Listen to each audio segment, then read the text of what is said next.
On today's show, the Houston Rockets clock in at 24th on ESPN's Offseason NBA power ranking. Should they be higher or lower on that list? And what do the other teams around them say about their chances to make the playoffs this next season? Plus, how does the Rockets' young core stack up compared to the other young cores in the NBA landscape? It's all coming up right here at Locked On Rockets. This is Mission Control, Houston. Ignition sequence start. The Houston Rockets select Jalen Green, Alperen Sengun, and Jabari Smith Jr. T-minus 15 seconds. Guidance is internal. Every time I step on that floor, I'm coming. Hey, Houston fans, I am so happy. You're getting somebody who's going to come in with a chip on their shoulder, somebody who's going to come in and compete from day one. 6, 5, 4, 3, 2, 1.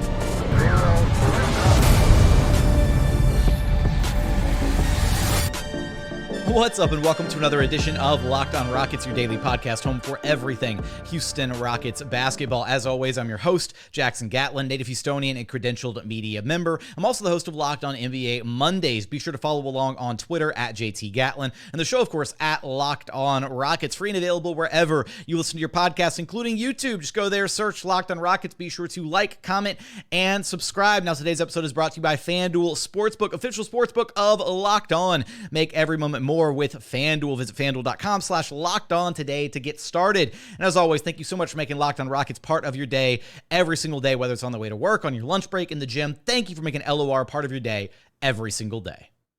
Joining us now is your once upon a time weekly co-host. I went and tracked him down. It has been a minute, but he comes back to us with a brand new title, Dr. Madison Moore, NBA draft enthusiast, who you can track down on Twitter at MadmanLeaks. Madison, it is so good to have you back on the show, man. Yeah, I was glad to be back, man. I really missed talking Rockets. These past months have been let's just say out of body experience, but we're back and we're ready to go. He's back, and he's got a brand new title. He's got a brand new graphic on the YouTube side. He can't even see it right now, but he's got the little doctor tag. So we're gonna do that for an episode. Make sure he's fully anointed now that he's back on the program. But we've got a lot to talk about today, because even though we're in the dog days of the NBA offseason, of course, that doesn't stop the pundits and the talking heads from spinning their yarn and talking about whatever they can find to talk about. And the thing we're going to discuss today is ESPN's way too early off-season power rankings for the NBA's 30 teams and where the Houston Rockets ultimately landed on that list.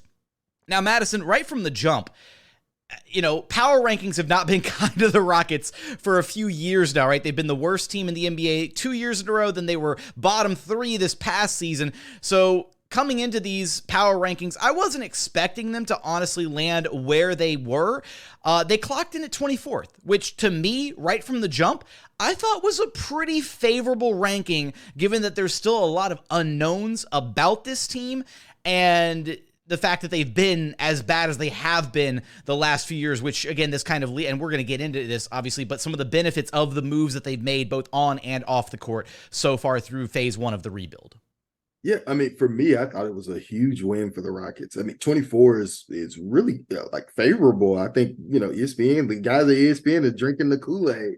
Like the whole phase 2, they even said, quoted in the article like that phase 2, we're ready to win. They know there's going to be an emphasis placed on winning.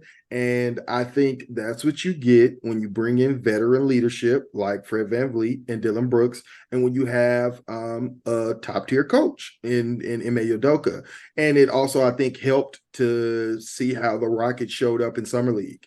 I think that was a big indicator, and other talking heads, NBA talking heads, have talked about it on their platforms of how good the Rockets looked in Summer League, and that type of stuff gives you good faith when it's doing a way too early NBA power ranking. So I was really pleased with it. I thought it was reasonable as well. I thought all the teams that we were ahead of, you could reasonably project us to be ahead of. And I thought a couple teams ahead of us, you could reasonably project that we could climb up above them, but they were in the same vicinity of where I think is a reasonable thing that we should project for our power rankings.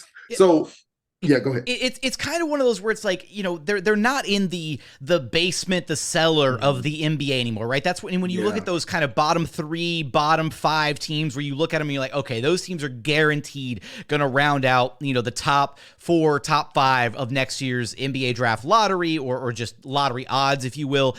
And the Rockets, they're not there anymore. At least the perception of what this team can be is no longer there. And that ultimately is a step in the right direction, like you were saying. And we're going to get into some of the teams that are situated around the Rockets, whether they should be ultimately maybe a little bit higher on this list or potentially a little bit lower, depending on where some of these other teams could ultimately shuffle out to. But I did like them at 24. So you were getting ready to say?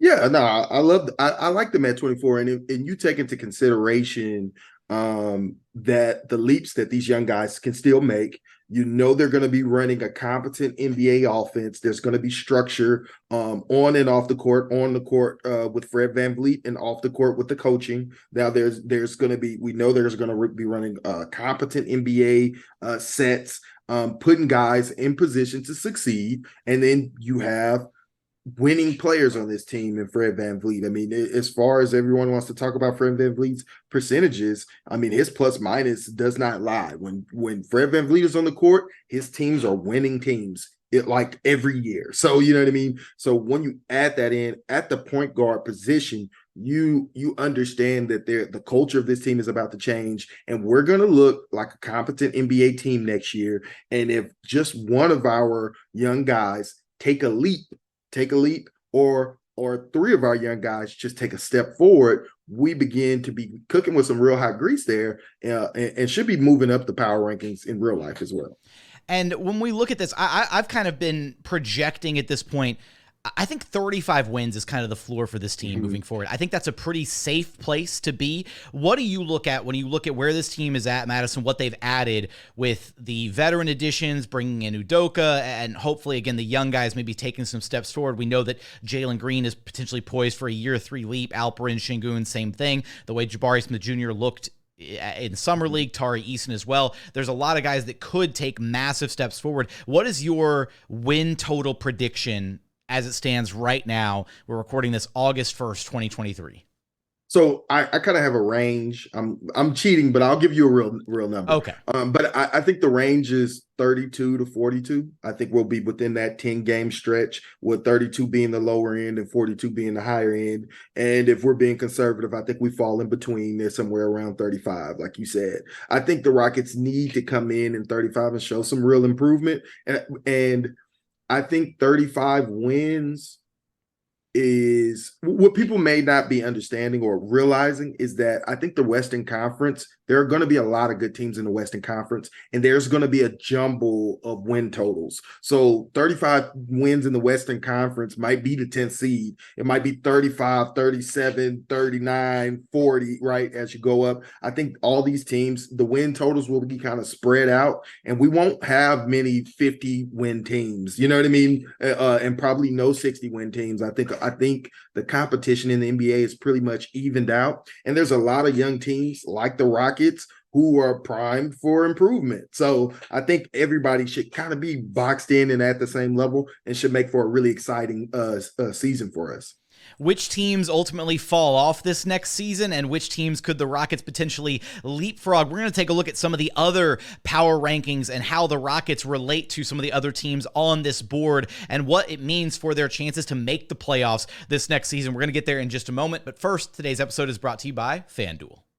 Take your first swing at betting MLB on FanDuel and get 10 times your first bet amount in bonus bets up to $200. That's right, just bet $20 and you'll land $200 in bonus bets, win or lose. That's $200 that you can spend betting everything from the money line to over-unders to who you think is going to hit the first home run of the night, all on an app that's safe, secure, and super easy to use. Plus, when you win, you can get paid instantly. There's no better place to bet on MLB than FanDuel, America's #1 sportsbook. And now is a fantastic time to go bet on some MLB action, especially if you're an Astros fan, with the return of Justin Verlander. Be sure to go show some love to our sister show, Locked On Astros, if you are into the baseball side of things. And also go sign up today and visit FanDuel.com/LockedOn to get up to $200 in bonus bets. That's FanDuel.com/LockedOn. FanDuel, official partner of Major League Baseball.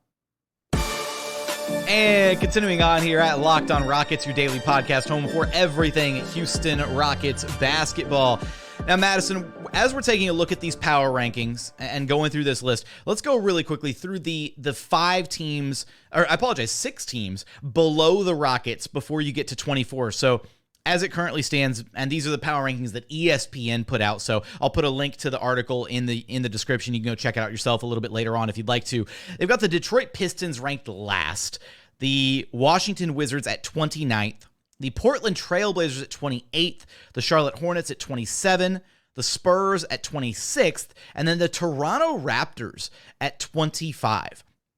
Now, of all those teams that they've got ranked behind the Rockets, I'm in more or less agreement with all of them. The one that I could see being a team that maybe teams are a little bit too down on is the Raptors. I know they're coming off a really bad year. They just lost Fred VanVleet. I don't know if I would be comfortable throwing them into the basement of the NBA quite just yet, but they're probably headed for more of that rebuilding territory over, more likely than not at this point. So of those 5 teams, we look at those, and 2 of them are Western Conference teams, right? So we got Spurs and we got Blazers in there. And I think a lot of people are safely putting Spurs and Blazers behind the Rockets. Mm-hmm. So that means the Rockets are clocking at least 13th in the West. That means there's got to be 2 to 3 more teams that they've got to jump to be able to at least be in the conversation for the play-in. And as this power ranking list goes, the next Western Conference team on the power rankings list is actually the Utah Jazz at 20th. Then they've got the Pelicans at 17th and the Minnesota Timberwolves at 16th. Those are some significant jumps that the Rockets are going to have to make, at least by way of this power ranking alone, to be able to be in the conversation for that 10th seed in the Western Conference. Yeah, I mean, I think it's possible, though. I think it's possible. I mean, Utah is well coached. They're well primed, right? But they did lose their starting point guard. They might have some real growing pains in that. I think they're going to roll out Jordan Clarkson as the starting point guard this year, and that is a combo guard. It'll be interesting to see him run the team. And there's some room for growth. I mean, Utah fell down the ranks after they lost Mike Conley and another one of their players at the deadline. So I think there's room for us to improve there, and they don't have the type of upside the Rockets are working with. So we could be working with some grease there. It also still kind of feels like Danny Ainge is just waiting, chomping at the bit to tear that thing down to the nuts and bolts and really like fire sale some players. But to this point, like everybody thought he was going to go in and do that in Utah. It's the exact same playbook that he ran in Boston and how he got the Celtics to where they are now with all their young talent, with Tatum, with Brown, and he hasn't done that yet. So he might be going about it a little bit differently this time around. So it kind of remains to be seen how they're going to navigate the talent that they do have and whether or not they're going to keep most of these pieces, or at some point if they're going to try and flip guys like Lauri Markkanen, Jordan Clarkson, whoever else to try and get further additional assets back. Yeah, I mean, we know Ainge will do it. You know what I mean? If they're overperforming and that's not what he likes to see, he'll do it. And if Keontae George is their starting point guard in the latter half of the season, the Rockets could be really primed to take a jump and climb up the ranks on them in particular. But then we got Pelicans and Timberwolves, and those are 2 teams that I feel like they shouldn't, like the Rockets shouldn't be better than those teams on paper, but there's so much, I feel better about saying like the Rockets have a chance to jump the Timberwolves. Like they've got, that organization is a mess right now. They went all in on the Rudy Gobert thing and they had to walk it, So the only thing I'd say about those Timberwolves, I think they're kind of built to be a good regular season team. Yeah, you know what I mean? Like they're gonna be a stable defensive team with their size, right? They're gonna win games for regular season, and then you still have to take into account that Anthony Edwards is also like a young player that could take a leap at any moment. And a lot of people used to think about the second year jumps and the third year jumps, right? And a lot of those jumps are happening now in players' fourth years because they're learning how the NBA is adapted to them, and now they need to adapt to the NBA. And so we kind of saw Anthony Edwards kind of flatline, stay pretty much the same his second and third year. And I think this is the year where he takes a Ja Morant like superstar jump. And so I'd be worried about that. And now they have a real point guard, Mike Conley. And I think they're going to shop Towns, honestly, but I'd be worried. I think they good luck to whoever bites on that bait and takes Karl Anthony Towns. To me, he is one of the most anti-winning players in the entire association. So, yeah, I kind of feel the same way about Towns as I did with Ben Simmons during the James Harden package. It's just like certain players. Yes, this is a good player. Yes, this is an all-star level player, but some players are just not as good as they need to be in the playoffs. and Karl Anthony Towns definitely fits that bill. So we've got the Timberwolves, and again, maybe Anthony Edwards, things pan out a little bit better for him this go around. He takes another leap going into year 4. The Pelicans are a weird one, right? Because they've got the whole Zion situation going on. They were a top team last year without Zion, right? They were a good team without Zion. When they've been healthy, they've had a lot of success. I'm willing. Wait, are you pushing back on them being a good team without Zion? Because they were.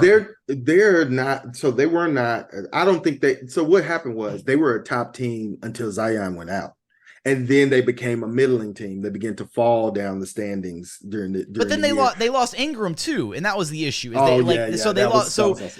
But without, it was basically as long as they had one of Ingram or Zion, they were doing just fine. It was when they're missing both of them coincided, they started to really plummet a little bit, and then it took some time for them to get Ingram rolled back into things once he did come back, and so I don't know. They're a tough team, and this is why when I look at that team, I'm thinking, man, if you could get anything of relevance for Zion at this point, like it doesn't even have to be another star player back. Just get 2 upper echelon like role players, and you'd be in a prime position to be competitive for the next 5 years or whatever, because they've got a really good core over there. I like what they're doing in New Orleans, but until they figure out what the Zion situation is going to look like, I feel like that situation's kind of in flux. And so they could be a team that falters a little bit if they're trying to reincorporate him into what they're doing and it doesn't work out, or he misses more time and they don't have that chemistry, that consistency factor at play anymore. I don't know. That could easily be the team I think that drops below the Rockets in the pecking order this next season. Yeah, I mean, injuries. I mean, their injuries have plagued not just Zion, but also BI. BI has, missed a considerable amount of time. And as you said, they fall down the rankings. And CJ had a down year last year. So, they're definitely room for us to overtake those type of guys. And with Borrego coming in as the lead assistant, that puts another type of pressure on that team's head coach and everybody to perform. But yeah, I think it'll be interesting. I think the Rockets have the chance to overtake all of these teams, and it's because of the young talent. Should we throw one more into the mix here since they were ranked at 15th and just go ahead. The OKC Thunder. We got to throw them in there too. Not just if only because so you look at it, right? Obviously Shea played like a top 10 guy this past season. They're bringing in Chet Holmgren. They're bringing in Cason Wallace. They're well coached. I don't expect the Thunder to necessarily regress this next season, but you could also make the argument that they overachieved this past season. So if they did overachieve this past season, then maybe they do regress a little bit back towards the mean. And then the Rockets are very much in that same position that they were this past season, where you're flirting for that final spot in the play-in tournament. Yeah, no, I mean, I think it's certainly. Well, we just seen the Timberwolves overachieve a year ago, not last year, but a year ago, and then see them kind of flatline once those moves were made. And so, these teams can often. Growth is not linear, and there's some speed bumps in the way, and they definitely can run into some speed bumps. And one of the bumps that I think they may run into is just having too many guys to play, siphoning off some of those good minutes from Jalen Williams and Josh Giddey. So because everybody deserves minutes, since everyone deserves minutes, you're going to be trying to squeeze in minutes with these other players because you want to grow and they are productive players, but you're not getting the best production by maximizing Jalen Williams, Josh Giddey, these other ancillary pieces that we know are better players, but they're not playing 36 to 38 minutes and more at the 32 mark and giving other teams opportunities to make up the difference there. No, and I that makes a ton of sense. And look, Chet is going to have some growing pains. It's truly his rookie year, so that's going to be a big learning curve for him. Even though he basically got to redshirt his freshman year, he was with the Thunder strength and conditioning program. He was around the team all season, so it's a bit of a different dynamic than a traditional rookie year. So he's probably a bit more equipped and ready to go, in his rookie year than another rookie would be coming straight out of college or overseas or the G League or OTE or something like that. But he's still going to have an adjustment period for sure. And it also depends, right, on what the Thunder's goals are this next season, because if their goals are to win and to compete at a high level and to make the playoffs, then that does change ultimately who's going to get the minutes, right? It's we could see them place less of an emphasis, less of a priority on playing those young guys and letting Chet get his 30-plus minutes a night for development purposes, and we might see some games where if he's playing poorly, he just gets benched because they have other better guys on the roster that have already helped them get to the playoffs once before. And if that's where their eyes are set and that's where they want to get back to, then they're going to have a certain level of standards, requirements, that kind of thing, very similar to the message that Ime Udoka has had when he's come in here to Houston. It's been, guys have just been getting their minutes these past couple years. It's been kind of whatever. Now there's going to be requirements. You're going to have to earn your spot, earn your minutes, earn your keep, all of that. And that messaging has been really consistent from Ime Udoka coming into this role coaching the Houston Rockets. Coming up, want to get into a little bit of the comparisons here with some of the other young cores around the NBA. We talked about the OKC Thunder there for a moment. We'll talk about some of the other young cores and how the Rockets' young core actually stacks up by comparison. We're going to get there in just one moment. And final segment here at Locked On Rockets, your daily podcast home for everything Houston Rockets basketball. Now, the one thing, Madison, that this list via ESPN doesn't necessarily take into account is it's accounting for the entirety of the team, right? It's accounting for coaching. It's accounting for all these different variables. But the one variable that I want us to focus on here in this final segment is actually kind of the most important one as it relates to the Rockets and many of these other young teams around the NBA, is how we would compare, how we would rank the young cores around the NBA landscape. And we can do this under all sorts of different parameters. We're not going to get super strict with the rules here because otherwise I'm going to have to bust out like an Excel spreadsheet and cross-reference like date of birth times and all this stuff. We're not going to do all that. We're going to do a generic ballpark, like 24 and under, 25 and under, like whatever, what a young core counts as, right? Everybody knows what a young core counts as. So when we look at some of these teams, we see that there's, the Pistons, the Blazers, the Hornets, the Spurs. There's a lot of teams that are down on these power rankings, and understandably so, because these are teams that are probably going to be bad for the next handful of seasons as they're developing and rounding out the rest of their young core. I will say I am a little shocked that the Pistons are clocking in so badly at 30th. But as we're looking around the NBA landscape, Madison, how do you want to do this? Do you want to let's tackle maybe 5. We'll do the 5 best young cores in the NBA. Do you want to let's start with number 5 and work our way to what we think the best young core in the NBA is. How's that?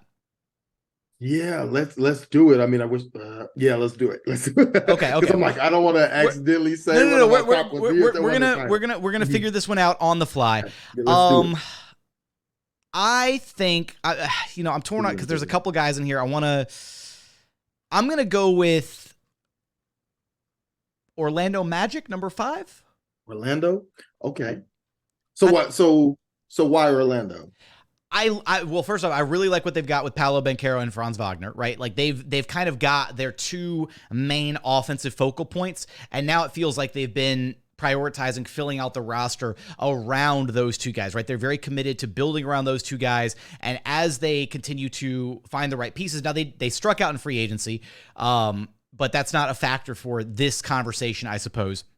But when you look at what they've got with Paolo, with Franz, bringing in, why am I blanking, Anthony Black and Jet Howard, they added some playmaking, they added some shooting, they added some size.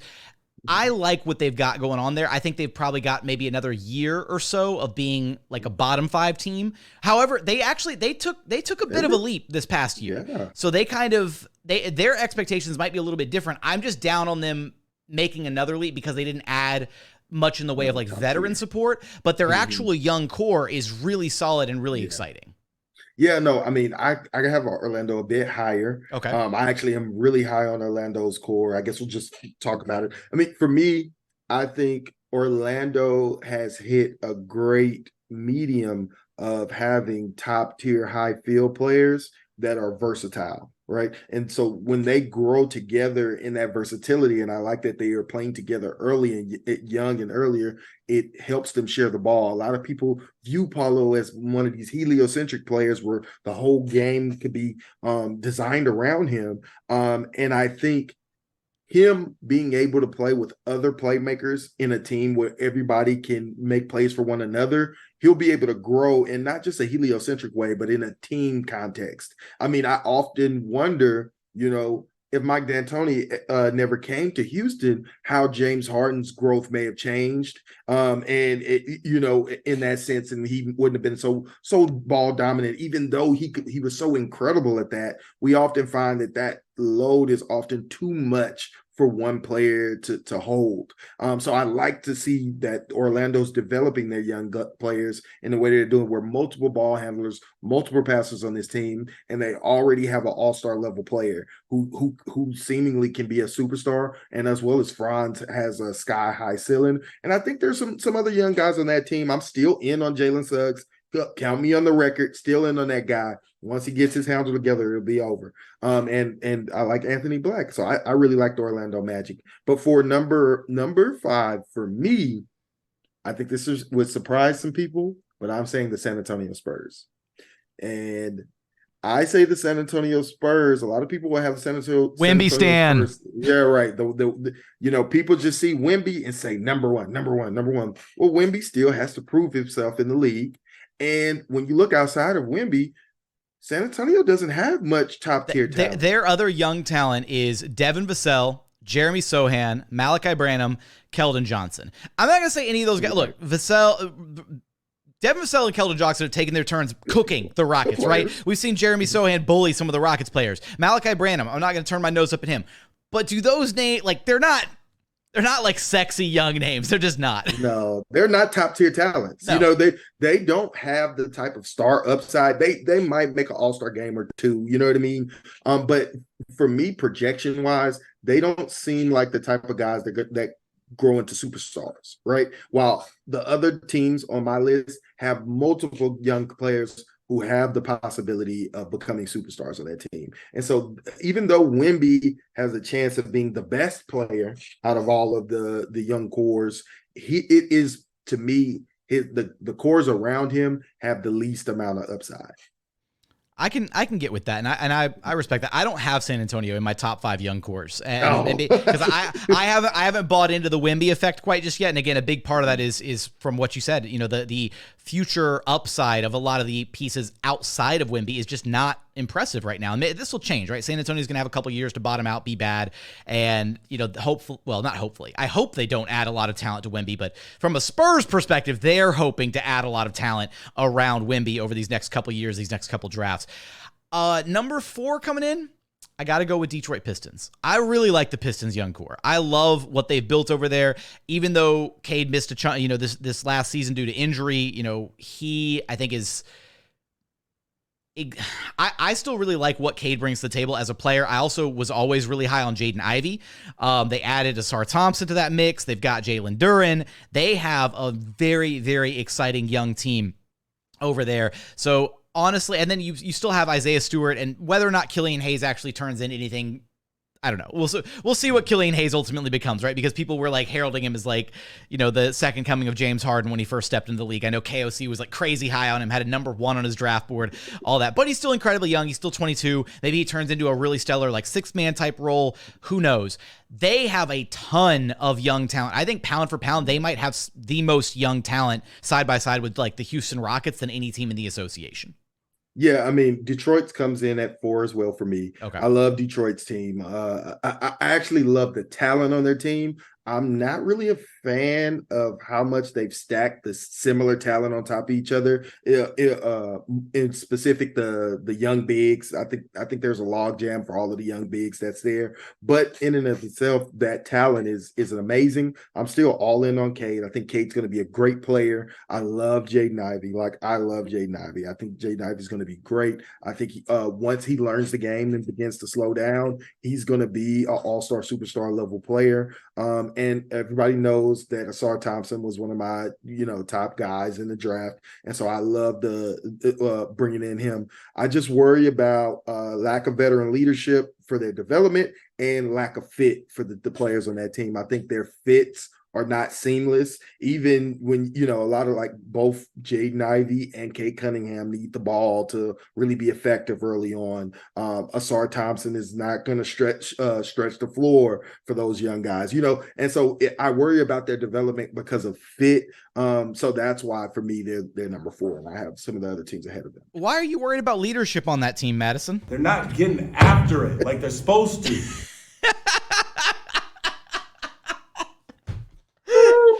Oh man, Perfect. Not our issue anymore. No, they've got Monty over there. Again, that's why I was a little shocked that they were as low as they were, because I think Monty, and that's the role that Steven needs to be in, right? Is Silas needs another guy to be, above him and to kind of call the shots. And again, wishing him all the best, but I'm still going to get these jokes off. All right, so we're both clocking in Pistons number 4. This is where I'm going to I feel like I might get flambéed a little bit here. I'm going to put the Rockets at 3. Okay. I'm going to put Houston at 3. And the team that I'm torn, because my reasoning for the team that I have at 2 and then the team that I have at 1, it might get me a little bit cooked here, but I'm going to go with the Rockets at 3. We've hashed out what their young core is, but just for a refresher, right? Jalen Green, Amin Thompson, Jabari Smith Jr., Cam Whitmore, Tari Eason, Alperen Sengun, the young core 6, if you will. You can also, if you'd like to, you can include Kevin Porter Jr. in that young core discussion as well, rounded up to core 7. That's clearly the core 7 that the Rockets are trying to build around and that are going to be here for at least the relatively foreseeable future, right? I don't think at this point KPJ looks like he's going anywhere. His role is just different moving forward. And I still maintain a little bit of optimism that in this new role under Ime Udoka, they can hopefully get the most out of him going forward. I love what the Rockets have done, right? They have a sky-high ceiling, and I do think that when you look around the other young cores of the NBA landscape, you look at Jalen Green, future superstar potential. Amin Thompson, future two-way superstar potential. Jabari Smith Jr., star potential. Cam Whitmore, insane upside potential, very raw. Tari Eason, at a minimum, has probably the highest floor of that group. And then Alperen Sengun, another star-caliber potential player. And maybe this is just looking at it with the red-tinted shades on, probably a little bit. But I think the Rockets do have the most young pieces that have a chance to hit on their star upside potential. That's the one. That is why the Rockets come in number 2 for me. Okay. Although the Rockets have not ironed in and penciled in their superstar like some of these other top teams that's on this list like Paulo Banchero or Shai Gilgeous or Jalen Williams, even though we don't have the all-star, the superstar guy that we're pretty sure is going to be a superstar yet, we do have the most young talent with high-end upside. And if we're talking about young cores, that has to count for something.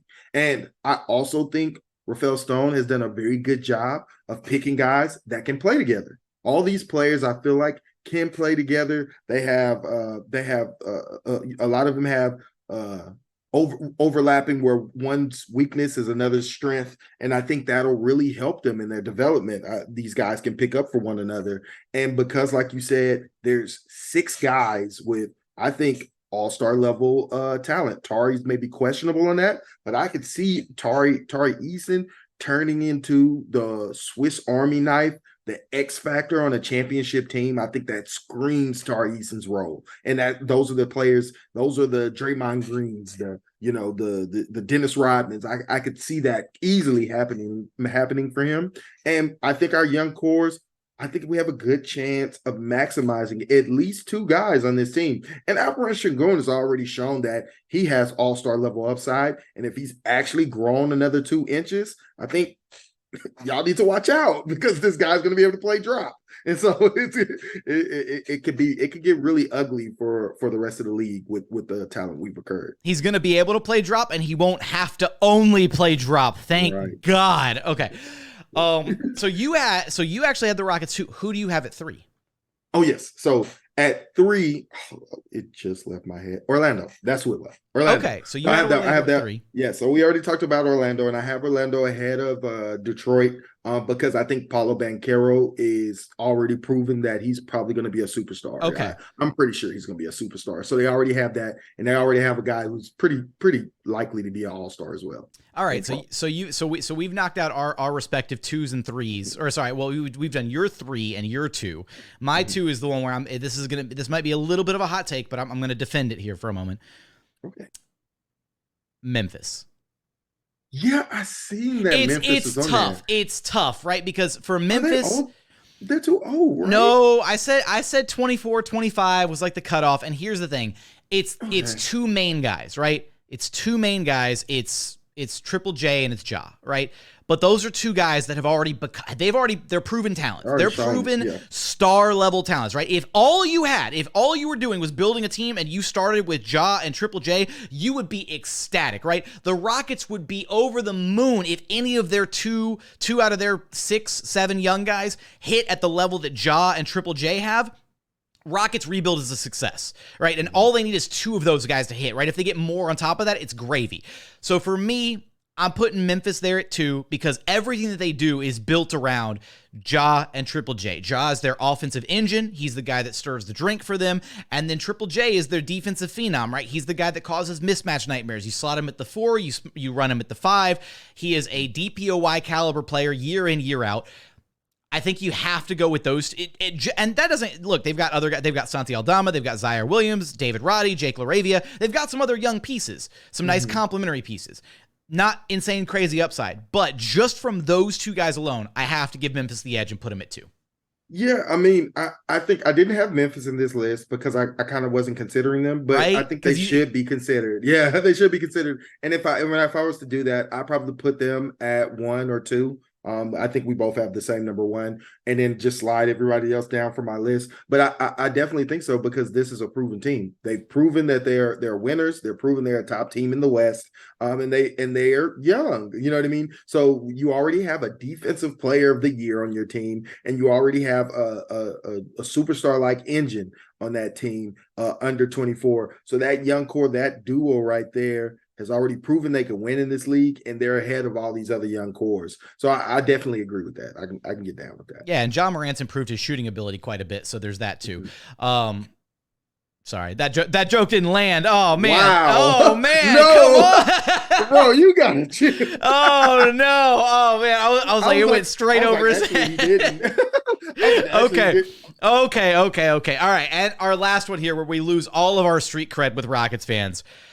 Oklahoma City Thunder, number 1. Yeah. As much as it pains me to admit, and I think we probably have similar logic on this one. First off, SGA has to be included in this. Superstar, right? He's a top 10 player in the NBA, maybe top 15, depending on who you talk to. But he's taken that superstar level leap that a lot of people thought he was capable of. But then you even looking past SGA, right? Chet Holmgren, Jalen Williams, Josh Giddey, Cason Wallace, Ousmane Dieng, Jalen Williams again, J-Dub and J-Will. Yeah, that is a stacked cast of talent with some really impressive upside there. You've got star upside in Chet Holmgren, in Jalen Williams, and Josh Giddey. Cason Wallace is probably going to be a really good ancillary piece for them. Dieng is still figuring out his situation, but he's more of a pet project kind of thing for that team at this point. I really like what the Thunder have put together, and they take the edge over the Rockets again because they've got their bona fide superstar, right? Exactly. And the problem is, too, even if you factor out SGA, like that pound for pound, that young core versus the Rockets young core, I might give the edge to the Rockets, but it's very close. Yeah, no, they match up well. I mean, like we said, when we were talking about the Rockets young core, I mean, we had five guys with legitimate star upside. Well, none of them have actually reached that star upside. And Shai Gilgeous-Alexander is a superstar, not an all-star, a superstar, right? So that automatically votes them ahead. And then I think they match up with us because they have 3 other guys with all-star to superstar upside. I think both J-Dub and Chet have superstar upside as well. And so that kind of matches up with the amount of players, the sheer amount of players with star upside with us. And they've already checked one of those boxes with a superstar. So I will say Shai is 24 and our oldest young player with that potential is only 21, right? So in age terms, we may be on, similar levels, but I'll say since they've already proven it, they definitely get the edge there. But I think the Southwest Division, the Western Conference is in good hands with these young teams and all these young cores. And I think OKC is going to be a force to be reckoned with just next year. If J-Dub takes a leap and Chet gives them anything defensively and protecting the paint, which was their worst, their biggest weakness last year, if he gives them anything on that, and I think he will because he's great at rotations, really watch out for those guys. I mean, that's going to be a very, very dangerous team immediately. They were last year. Should the Rockets be ranked higher or lower on their power rankings? They clocked in at 24th. And how does their young core compare to the other young cores in the NBA landscape? Let us know your thoughts in the YouTube comments. But, Doctor, you know the drill. Let us know where to track you down at. Yeah, man, come interact with me on Twitter at MadmanLeaks or on X, my God. But yeah, come on over there, interact with me. Love to talk ball. That's going to do it for another edition of Locked on Rockets. As always, thank you so much for checking out the show. If you haven't done so yet, please consider subscribing wherever you listen to your podcasts or on YouTube. Just search Locked on Rockets. Be sure to like, comment, and subscribe. But as always, thank you so much for watching. Thank you so much for listening. And we look forward to having you back right here at Locked on Rockets, your daily podcast home for everything Houston Rockets basketball.